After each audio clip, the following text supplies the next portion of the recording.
নবীজি 17-18 মাস বাইতুল মুকাদ্দাসের দিকে ফিরে নামাজ পড়ছে, কিন্তু মনটা কি চায় জানেন?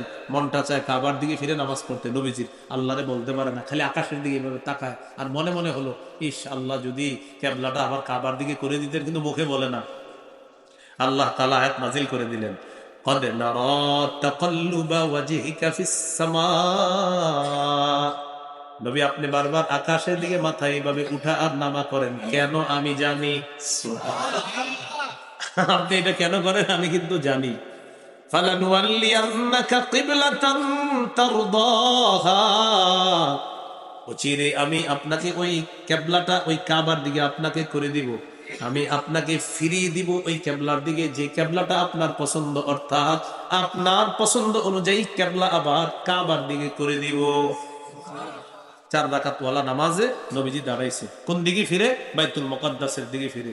2 রাকাত হয়ে গেছে, জিবরিল আমিন আসলেন, বলে দিলেন হুজুর ঘুরে যান তাড়াতাড়ি, বাকি 2 রাকাত কাবার দিকে ফিরে পড়েন, কিবলা পরিবর্তন হয়ে গেছে।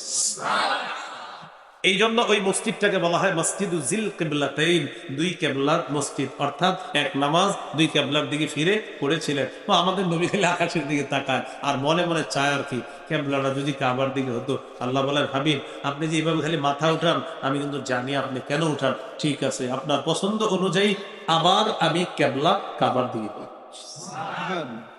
তো এখন থেকে সব মুসলমানদের কিবলা কোনটা? কাবা। বাস, সবার কিবলা কাবা। তো আমাদের বাংলাদেশিরা পশ্চিম দিকে আমাদের, অর্থাৎ কাবাটা। তো এই কাবার দিকে হয়ে নামাজ পড়াটা, এটা নামাজ কায়েম করা। কোথাও আমার কাবা নির্ণয় করতে সমস্যা হলে পাশের কাউকে জিজ্ঞাসা করা, এলাকাবাসীকে জিজ্ঞাসা করে এরপর সালাত আদায় করা, নামাজ কায়েম করা। এরপর সময় মতো নামাজ পড়া, সময় হয়ে গেলে নামাজ পড়ে নেওয়ার চেষ্টা করব ইনশাআল্লাহ। সূরা নিসার 103 নম্বর আয়াতে আল্লাহ বলেন, ইন্নাস সালাতা কানাত আলাল মুমিনিনা কিতাবাম মাওকুতা, নিশ্চয়ই সময় মতো মুমিনদের উপর নামাজ পড়া ফরজ। সহিহ বুখারীর বর্ণনা, 527 নম্বর হাদিস।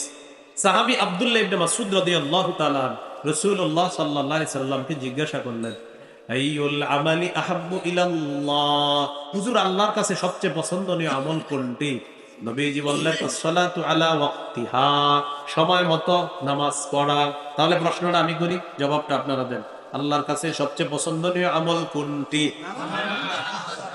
সবাই বলেন, যারা পড়েন না তারাও বলেন, বলেন আল্লাহর কাছে সবচেয়ে পছন্দনীয় আমল কোনটি?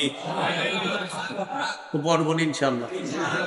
আচ্ছা, বাংলাদেশ এয়ারপোর্টে সময় মতো মাগরিবের নামাজ পড়ছেন, বাংলাদেশ এয়ারপোর্টে সময় মতো মাগরিবের নামাজ পড়ছেন, অক্ত হয়ে গেছে। মাগরিব পড়ার পর প্লেনে উঠছেন, প্লেন ছেড়ে দিস, প্লেন পশ্চিম দিকে যাওয়ার পর ওমরা হজ করবেন, আল্লাহ সবাই তৌফিক দান করুন। তো আপনি প্লেনে উঠছেন, উঠার পর প্লেন পশ্চিম দিকে যায়, একটু পরে যায় দেখেন কি সূর্য তো ডুবে না এখনো। আর বাংলাদেশে মাগরিব পড়ে ফেলছেন, সূর্য ডুবে গেছে। পড়ার পর প্লেনে উঠছেন, প্লেন পশ্চিম দিকে গেছে, সুবহানাল্লাহ, আল্লাহ কুদরত, সূর্য দিয়ে এখনো ডুবে না। বাংলাদেশে সূর্য ডুবে আসলাম, এখানে দিয়ে সূর্য ডুবে না। একটু পরে সূর্য ডুবছে, আবার মাগরিবের সময় হয়েছে। তখন আপনার করণীয় কি? আপনার আর মাগরিব পড়া লাগবে না। একদিনে আপনার উপরে একবারই মাগরিবের নামাজ ফরজ, সেই ফরজটা আপনি এয়ারপোর্ট আদায় করে ফেলেছেন। যদিও পশ্চিম দিকে যাওয়ার পর আবার সময় হয়, তখন আপনার আর নতুন করে মাগরিব পড়া লাগবে না। মা বাবা যখন উমরা হজে পাঠান, একটু বইলা দিয়া প্লেনে হুজুরে জ্বালায় মেরালায় হুজুরদেরকে, যখন মানে ওই যে মাগরিব পড়ে ওঠে অনেক সময় প্লেন ছাড়ে, তো একটু পরে যখন আবার মাগরিবের সময়, হুজুর আবার বলবো, এরকম জিজ্ঞেস করতে থাকে। তো এই জন্য এই বিষয়টা আমরা অন্যদেরকেও জানিয়ে দিব ইনশাআল্লাহ। এই হলো অক্তমতো নামাজ পড়া। এরপরে নামাজের নিয়ত করা। সহিহ বুখারীর 1 নম্বর হাদিস, রাসূলুল্লাহ সাল্লাল্লাহু আলাইহি সাল্লাম বলেন, ইন্নামাল আ'মালু বিন্নিয়াত, আমলের প্রতিদান বিশুদ্ধ নিয়তের সাথে, আমলের প্রতিদান বিশুদ্ধ নিয়তের সাথে। এই কাজগুলা করা মানে নামাজ কায়েম করা। নামাজ কায়েম দ্বারা কয় উদ্দেশ্য? 5। 1 নাম্বার, পূর্বের শর্তগুলা গুরুত্ব দেওয়া, এইগুলো পূর্বের শর্ত। 2 নাম্বার, আল মুহাফাজাতু আলা রুকুই ওয়াস সুজুদ, রুকু সিজদা সুন্দরভাবে করা। সহিহ বুখারী 757 নম্বর হাদিস। মন দিয়ে শুনেন, এক সাহাবী মসজিদে আসছে, নবী মসজিদে বসা, আসার পর নামাজ পড়ছে, আল্লাহু আকবার। নামাজের সালাম ফিরিয়ে নবীর কাছে গিয়ে সালাম দিছে নবীজির, আসসালামু আলাইকুম। সাল্লাম আলা রাসূলিল্লাহি সাল্লাল্লাহু আলাইহি ওয়াসাল্লাম ফারাদ্দা, নবীজিকে সালাম দিলেন, নবী সালামের জবাব নিলেন।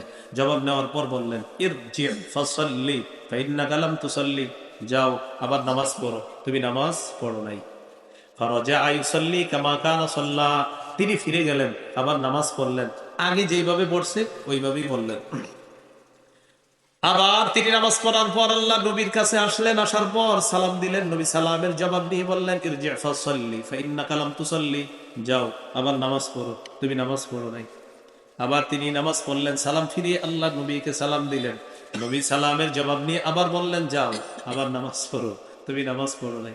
এবার তিনি কি বললেন দেখেন, ওয়াল্লাযী বা'সাকা বিল হাক্কি মা উহসিনু গায়রা আল্লিমনি ইয়া রাসূলুল্লাহ, হুজুর এর চেয়ে ভালো আমি পারি না নামাজ পড়তে, আপনি আমাকে শিখিয়ে দেন। হুজুর আমি যা দেখতেছেন আমারে যতবার পাঠাইবেন আমি তো এভাবেই পড়বো, আপনি আমাকে শিখিয়ে দেন। এই হাদিস থেকে একটা জিনিস বোঝা যায়, আলেম ওলামা, ইমাম সাহেব, খতিব সাহেব মসজিদের, উনি আপনার নামাজ দেখা, নামাজে কোনো ভুল হইলে এটা ইমাম সাহেবের দায়িত্ব আপনার ওই ভুলটা ধরিয়ে দেওয়া। কিন্তু আপনারা এমন মানসিকতা রাখেন অনেক ক্ষেত্রে, ইমাম সাহেব ভুল ধরায় দিলে বলেন 24 বছর বুঝি ভুল করছি আমি। এরকম কিন্তু করবেন না। এটা ইমাম সাহেবের দায়িত্ব, কর্তব্য, আপনার ভুল হলে আপনাকে ধরায় দেওয়া।